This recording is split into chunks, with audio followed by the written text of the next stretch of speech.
अस्सलाम वालेकुम नाज़रीन। Welcome back to my channel. आज की हमारी वीडियो जो है वो एक गुड न्यूज़ है। F3 वीज़ा केस के हवाले से एक ह्यूमैनिटेरियन रीइंस्टेटमेंट की रिक्वेस्ट हमने भेजी थी और अपनी गाइडलाइंस प्रोवाइड की थी। उसमें हमारे क्लाइंट जो हैं उनका ह्यूमैनिटेरियन रीइंस्टेटमेंट F3 वीज़ा का 4 महीने के अंदर अप्रूव हो गया। तो उसके हवाले से आपको तमाम मालूमात देते हैं कि ये एक सक्सेस स्टोरी किस तरह से बनी हमारी। F3 वीज़ा ह्यूमैनिटेरियन रीइंस्टेटमेंट थी, वो हमारी अप्रूव हुई 4 महीने के अंदर। तो एक हमारे इंस्टाग्राम पे फॉलोवर थे, उन्होंने कुछ अर्सा पहले हमसे F3 वीज़ा कैटेगरी में अपने केस की प्रोसेसिंग के हवाले से राब्ता किया था एनवीसी में डॉक्यूमेंट्री क्वालिफाइड तक के लिए। उनको वो तमाम सर्विसेज प्रोवाइड की गई और टाइमली मैनर्स में उनका केस जो है वो हमने डॉक्यूमेंट्री क्वालिफाइड करवाया। लेकिन जैसे ही रज़ा इलाही से डॉक्यूमेंट्री क्वालिफाइड होने के फ़ौरन बाद ही रज़ा इलाही से उनके जो पिटिशनर थे, उनका इंतकाल हो गया। तो उन्होंने दोबारा मुझसे राब्ता किया कि जनाब ये हमारे वालिद साहब का जो है वो इंतकाल हो गया है, हमारे पिटिशनर का, तो इसको अब केस को आगे क्या होगा? फिर उन्हें ह्यूमैनिटेरियन रीइंस्टेटमेंट के बारे में तमाम गाइडलाइंस प्रोवाइड की गईं। उन्होंने कहा ठीक है, आप हमारे बिहाफ़ पर हमारी रिक्वेस्ट लिखें। उनके बिहाफ़ पर हमने एक रिक्वेस्ट राइटिंग की सर्विसेज़, बाकायदा जो भी डॉक्यूमेंटेशन की प्रिपरेशन थी उसके हवाले से तमाम गाइडलाइंस दी, एक रिक्वेस्ट लिख कर दी उन्हें। उन्होंने वो रिक्वेस्ट भेजी और अल्हम्दुलिल्लाह वो 4 महीने में अप्रूव हुई। अच्छा, उसके बारे में अब आपको बताते हैं कि टाइमलाइन थी क्या? तो केस की जो टाइमलाइन थी वो F3 का केस था और प्रायोरिटी डेट जो है वो फरवरी 2012 की थी और उनके केस पे जब हम लोगों ने नेशनल वीज़ा सेंटर में काम स्टार्ट किया तो वो 17 अप्रैल 2025 से स्टार्ट किया और अल्हम्दुलिल्लाह 16 मई 2025 को डॉक्यूमेंट्री क्वालिफाइड हो गया। इसको मैंने एज़ अ पोस्ट भी शेयर किया था, वो आगे चल के आपको स्क्रीनशॉट दिखाता हूँ। इसके बाद रज़ा इलाही से पिटिशनर का इंतकाल हो गया।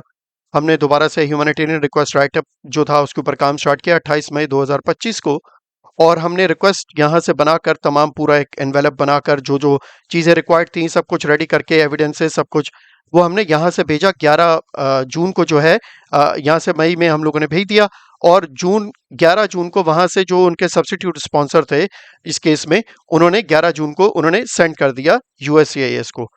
तो 11 जुलाई को पहला लेटर मौसूल हुआ यूएससीआईएस की जानिब से कि जनाब आपका केस जो है वो हम उस पे काम कर रहे हैं, वो लेटर आगे चल के मैं आपको दिखाऊँगा। उसके बाद जो सीईएसी के पोर्टल पर नेशनल वीज़ा सेंटर में जो केस डॉक्यूमेंट्री क्वालिफाइड हुआ था, वहाँ पर एक लॉगिन करने की सूरत में नज़र आ रहा था कि जनाब आपका case return to the USCIS है फॉर द एडमिनिस्ट्रेटिव एक्शन। उसके बाद फाइनली 9 अक्टूबर 2025 को यूएससीआईएस की जानिब से रिप्लाई मौसूल हुआ कि जनाब आपका केस अप्रूव हो गया है, जो कि अफर्मेशन लेटर की सूरत में था। अब आपको इस केस के तमाम एविडेंसेस दिखाते हैं। ये आपके सामने है। आपको जैसे यहाँ पर इनका केस नंबर नज़र आ रहा है और ये उनके 16 मई 2025 को जो है उनका केस जो है वो डॉक्यूमेंट्री क्वालिफाइड हुआ था। उसके बाद हमने इसको एज़ अ पोस्ट शेयर किया था। ये आपके सामने एज़ अ पोस्ट भी आप हमारे पेज पे देख सकते हैं, एज़ अ पोस्ट शेयर किया कि इनका केस डॉक्यूमेंट्री क्वालिफाइड हो गया।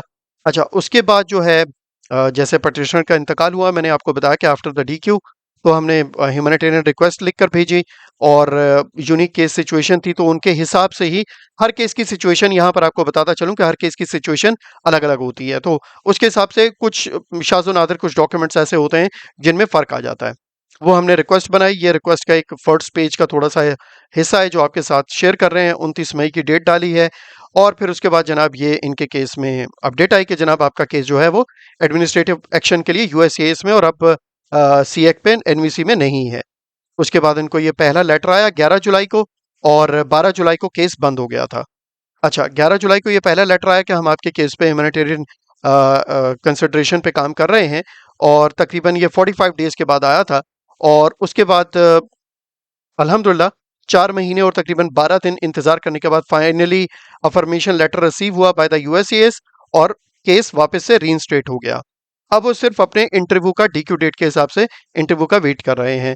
तो ये आपके साथ शेयर करना था। अफ़र्मेशन नोटिस भी आपके सामने है कि इनका केस रीइंस्टेट हो गया है और बाकायदा ऑनलाइन भी स्टेटस आ रहा था कि 10 अक्टूबर को कि जनाब आपका केस वापस डिपार्टमेंट ऑफ स्टेट को भेज दिया गया है। तो ये तमाम कुछ मालूमात थी। एक अल्हम्दुलिल्लाह अच्छी कामयाबी मिली हमें ह्यूमैनिटेरियन रीइंस्टेटमेंट के हवाले से, क्योंकि नॉर्मली जो है वो 1 डेढ़ साल लग जाता है अगर आप किसी भी चैनल के थ्रू, किसी कंसल्टेंट या किसी के भी थ्रू करते हैं। अमेरिका में भी तो 1 डेढ़ साल का टाइम लग जाता है, लेकिन अल्हम्दुलिल्लाह हमारे केस में बहुत जल्दी 4 महीने में ही केस अप्रूव हो गया। जैसा कि आप तमाम हज़रात जानते हैं, इमिग्रेशन कंसल्टेंट काम कर रहे हैं, कोई लॉयर नहीं है हम लोग, लेकिन इमिग्रेशन कंसल्टेंट है, रजिस्टर्ड कंपनी है। तो अगर आपको अपने केस के हवाले से किसी भी किस्म की मालूमात चाहिए हो, केस कंसल्टेशन, विजिट वीज़ा की एप्लीकेशन फाइलिंग या interview preparation, immigrant visa interview preparation, expedite request writing, CSP as calculation या ह्यूमैनिटेरियन रिक्वेस्ट राइटिंग के हवाले से या अपनी डॉक्यूमेंटेशन के हवाले से किसी भी किस्म की सर्विसेज चाहिए हो, तो आप हमसे इंस्टाग्राम या फेसबुक के थ्रू, डायरेक्ट मैसेज के थ्रू रब्ता कर सकते हैं। तो ये थी अब तक की मालूमात। नेक्स्ट वीडियो में आपसे किसी नई मालूमात और नई अपडेट के साथ मुलाकात होगी। तब तक के लिए इजाज़त। अपने दोस्तों, रिश्तेदारों और गिरदोनवा के लोगों का बहुत ख्याल रखिएगा। See you next time with the latest US immigration updates. Have a good day. Peace out. अल्लाह हाफिज़।